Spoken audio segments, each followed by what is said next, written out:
Heureuse de vous retrouver pour ce partage qui a pour titre aujourd'hui « Un fardeau trop lourd ». Et on va commencer en lisant dans l'Évangile de Matthieu, chapitre 11, versets 28 à 30, dans la parole vivante, qui dit ceci. C'est Jésus qui parle, il dit « Venez à moi, vous tous qui êtes fatigués et accablés, vous qui êtes déprimés, parce que vous ployez ou vous courbez, vous pliez, sous un fardeau trop lourd. Et je vous donnerai du repos. Acceptez de vous laisser diriger par moi et mettez-vous à mon écoute, car de tout mon cœur, je suis doux et humble. Ainsi, votre vie trouvera son épanouissement dans le repos. Oui, mon joug est utile et la charge que je vous impose est légère. Alors, venez à moi, vous tous qui êtes fatigués, accablés, déprimés. Je pense que c'est normal, ça nous arrive tous d'être fatigués. Après une journée de travail, après des activités, après, je pense aux mamans qui sont à la maison avec les enfants, les tâches ménagères. Alors, de ce côté-là, je pense que physiquement, ça nous arrive tous. Accablés, ça nous arrive aussi par moments parce que on subit tous des événements qui nous conduisent à être abattus. Déprimés, bien, c'est encore là, d'être abattus, découragés, sans énergie. Puis il y en a qui dépriment parce que l'hiver est trop long. Il y en a qui dépriment parce qu'il y a la déprime de la pluie. Mais ici, Jésus s'adresse à ceux qui sont fatigués et chargés, accablés, c'est-à-dire ceux qui ressentent lourdement le fardeau de la vie. Ceux qui ressentent lourdement le fardeau du péché, le fardeau de la douleur. Et ça englobe ou ça concerne beaucoup les gens qui ne connaissent pas Jésus comme leur sauveur. Les gens qui n'ont pas donné leur vie à Dieu et qui sont accablés. Ils portent un lourd fardeau suite à cause de leur péché. Encore les fardeaux de la vie avec tout ce que ça peut impliquer. Et Jésus dit, je veux vous donner du repos. Jésus dit, je veux vous donner la paix de l'âme.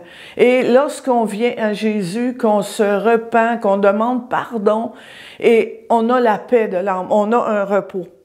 Mais parfois, même en étant chrétien, en étant enfant de Dieu, ça m'arrive d'être fatigué, d'être chargé, d'être accablé. Pourquoi? Parce que je porte des fardeaux que Dieu ne me demande pas de porter. Et je peux être fatigué physiquement, mais il y en a une fatigue aussi, il y a une fatigue émotionnelle. Il y en a une fatigue, c'est comme une lourdeur en dedans de nous. Fatigué et chargé, pourquoi? Parce que je ne suis pas capable de dire non. Il y a des gens qui ne sont pas capables de dire non. Ils ne veulent pas déplaire. Ou bien non, je vois un besoin, je me dépêche à le combler. Des gens me demandent un service, demandent quelque chose, pas capable de dire non. Alors j'accepte tout. J'accepte tout ce qui m'est offert parce que je veux faire plaisir. Je vais vous raconter une petite histoire. Un matin, Jésus demande à un jeune homme de charger sa brouette de pierres et d'aller les porter, les pierres, jusqu'en haut de la colline. Et il lui explique le chemin. Puis le jeune homme part, tout joyeux, tout content, il chante des cantiques, il loue le Seigneur. Sur sa route, il s'arrête dans un village. Puis là, il y a un ami qui lui demande de prendre une roche, puis de le mettre dans sa brouette. Ah oui, il met la roche dans la brouette. Continue son chemin. Arrive ailleurs, quelqu'un d'autre lui demande « Peux-tu prendre ma roche? » Prend sa roche, met dans sa brouette. Il continue comme ça à ajouter des roches dans sa brouette. Finalement, il continue sa route en se plaignant. Il a mal au dos, il est fatigué. Il dit à Jésus, « Pourquoi m'as-tu demandé d'aller porter ça sur la colline? C'est trop pour moi, c'est trop lourd pour moi. » Puis Jésus, il répond, « Ce n'est pas moi qui t'ai demandé de prendre tous ces fardeaux. » Jésus lui avait donné comme une mission. Il lui avait dit, mets ces pierres-là dans ta brouette, puis va les porter en haut de la colline. Mais tout au long du chemin, il a accepté de mettre dans sa brouette, d'ajouter des fardeaux qui sont devenus trop lourds pour lui. Éphésiens 2,10 nous dit « Car nous sommes son ouvrage, ayant été créés en Jésus-Christ pour de bonnes œuvres, que Dieu a préparées d'avance afin que nous les pratiquions. » C'est vrai que Dieu a préparé des bonnes œuvres pour nous, mais nous sommes un corps. On fait partie d'un corps et chacun a sa tâche à accomplir. Chacun a des œuvres que Dieu demande à chacun. Il ne demande pas d'accomplir toutes les œuvres de tout le monde. Et le bras ne peut pas faire, ne peut pas porter, ne peut pas accomplir tout ce que la jambe, le pied peut faire. On a chacun nos œuvres à accomplir. Comment faire? Bien, il faut prier. Il faut prier et demander à Dieu le discernement. Seigneur, montre-moi. Est-ce que ça, c'est quelque chose que tu me demandes? Ou c'est moi qui veux le faire? C'est parce que ça me plaît ou que je ne suis pas capable de dire non. Et que Dieu t'accorde le discernement, que Dieu t'accorde la grâce de dire non si ce n'est pas pour toi. Puis parfois aussi, on est fatigué, comme je l'ai dit tantôt, émotionnellement. Tu sais, on est accablé, on est déprimé, on a une lourdeur parce que des fois, on traîne des choses dans notre vie. Puis Dieu nous demande de renoncer, Dieu nous demande d'abandonner. Des choses qui prennent de notre temps, des choses qui nous ralentissent dans notre marche chrétienne. Puis peut-être même que ça peut être certaines personnes que Dieu nous demande d'abandonner parce que ces personnes ont une influence négative dans notre vie. Ces personnes nous influencent, mais dans le mauvais sens. Dans Luc 18, 22, la parabole, c'est le jeune homme riche qui accomplissait tous les commandements. C'était quelqu'un de bien, mais Jésus lui a dit, « Vends tout ce que tu as, distribue-le aux pauvres, et tu auras un trésor dans les cieux. Puis viens et suis-moi. » Dans le fond, qu'est-ce que Jésus lui demandait? Vends tout ça, parce que son cœur était là. Mais en même temps, Jésus disait, vends tout ça, mais fais-moi confiance. Fais-moi confiance.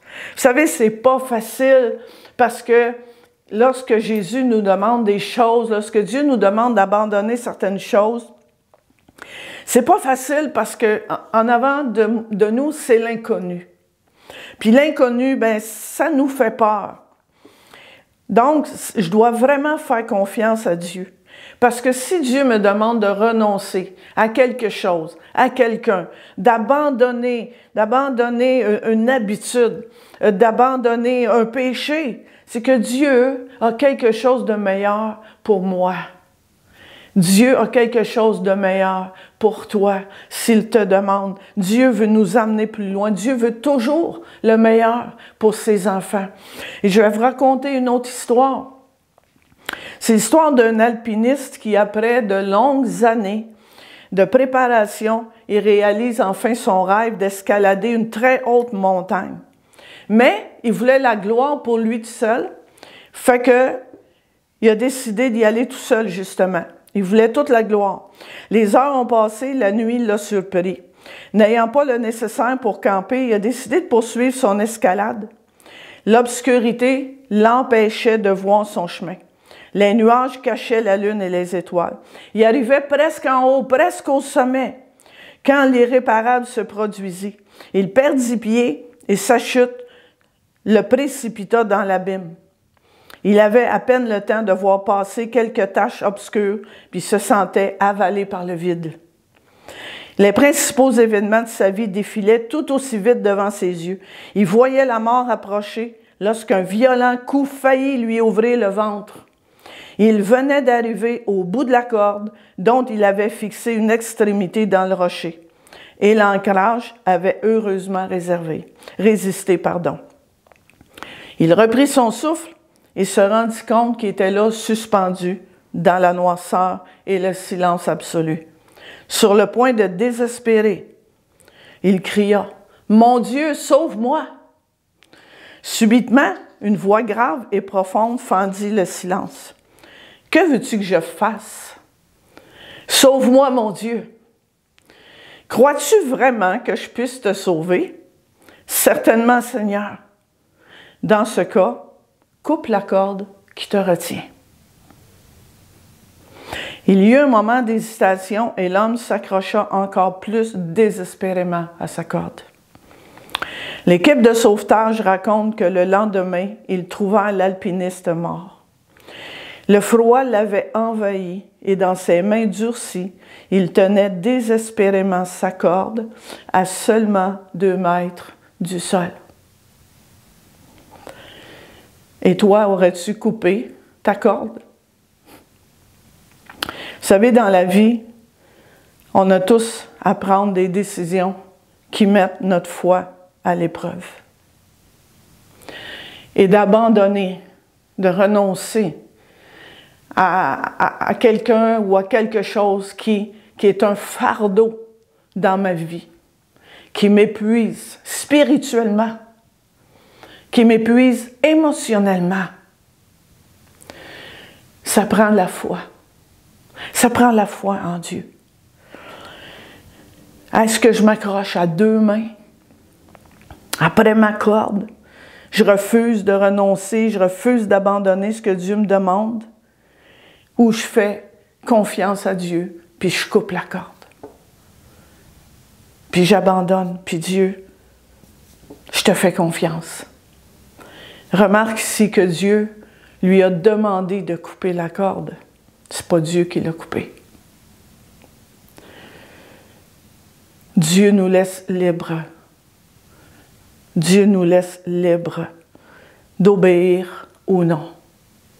Alors, est-ce que tu portes un fardeau qui est trop lourd pour toi? Soit parce que tu prends trop de charges, soit tu prends trop tu fais trop de choses qui ne t'appartiennent pas, qui ne sont pas pour toi, ou est-ce que tu portes un fardeau qui est trop lourd parce que tu résistes à abandonner et à renoncer à ce que Dieu te demande? Et ma prière pour toi, pour moi, Seigneur, accorde-nous ta grâce. La grâce pour discerner les œuvres que tu as préparées pour moi. Et la grâce d'abandonner, de renoncer à ce que tu me demandes, Seigneur. Afin, Seigneur, d'être déchargé de ce fardeau qui est justement trop lourd pour moi.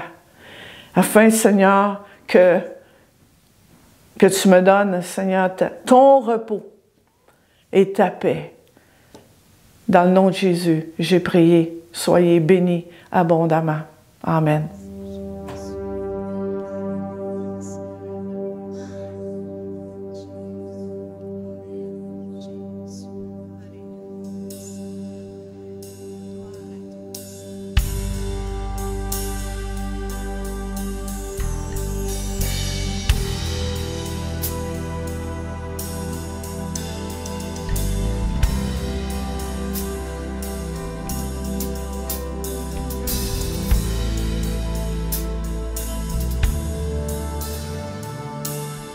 Je viens dans ta présence, Seigneur de l'univers. Rien n'a plus d'importance,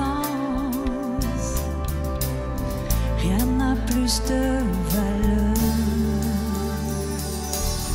Je viens chercher ton cœur, trouver ta volonté, me tenir prosterné en chantant tes louanges. Ton nom est grand, ton nom est saint.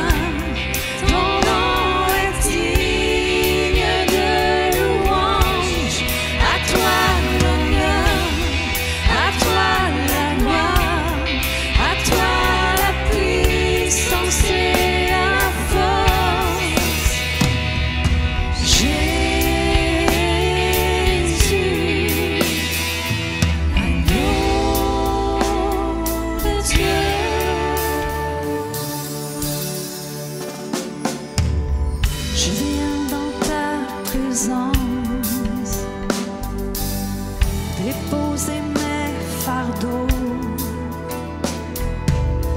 tout ce qui me retient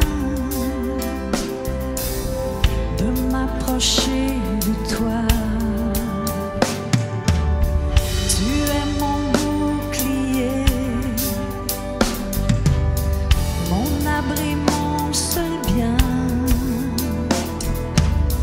Vers toi, Seigneur, mon Dieu,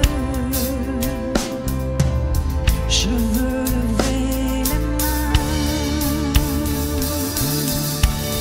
Ton nom est grand, ton nom est saint, ton nom est digne de louange.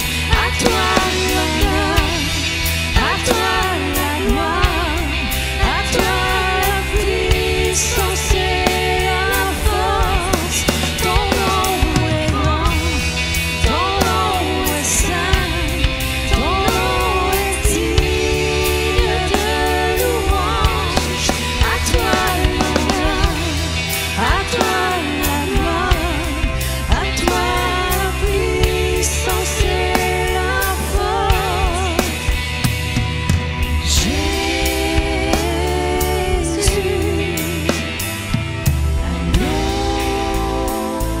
de Dieu.